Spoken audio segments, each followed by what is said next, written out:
démocratique du Congo deux sortes d'opposition.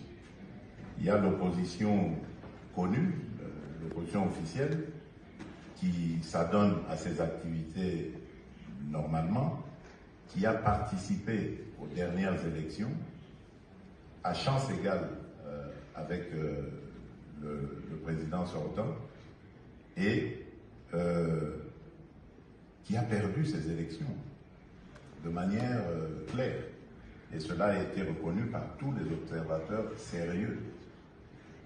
Et il y a une autre opposition, celle du pouvoir de mon prédécesseur, qui a refusé complètement d'entrer dans le processus, de participer au processus électoral, a refusé parce que, justement, elle préparait la déstabilisation, qui devait normalement intervenir depuis 2023 pour empêcher la tenue des élections. Mais comme ils n'ont pas réussi à le faire, donc les élections ont quand même eu lieu, et c'est maintenant qu'ils trouvent le moyen de se rallier au Rwanda et à ce M23 et AFC pour nous faire la guerre et déstabiliser le pays. Donc ce sont ces deux oppositions-là. Alors, lorsque vous demandez si ils ont, comment vous avez dit ça, une sorte d'influence sur les choses, bien sûr, puisqu'ils ont une capacité de nuisance, ils l'ont démontré en s'alliant au Rwanda et en déstabilisant le pays. Mais moi, mon rôle, c'est de mettre tout le monde devant ses responsabilités. L'histoire nous jugera. Parce que ceux qui sont victimes aujourd'hui de ces dérapages, j'allais dire, de l'opposition, ce sont des Congolais.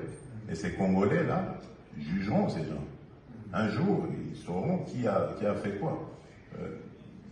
Je le dis ici, la démocratie dans notre pays ne s'est jamais aussi bien comportée que sous ma présidence.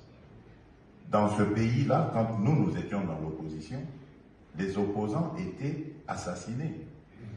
On entrait, le pouvoir envoyait des hordes de policiers, de militaires dans les églises pour abattre des opposants. Les manifestations étaient interdites. À chaque fois qu'il y avait des manifestations, on devait dénombrer des morts. Aujourd'hui, ça n'existe plus. Toutes les manifestations se passent sans encombre. Les droits et les libertés sont respectés. Bien entendu, les dérapages sont sanctionnés parce qu'il ne faut pas confondre opposition et anarchie. Donc, ceux qui font de l'anarchie, ils sont convoqués au tribunal et vont se justifier.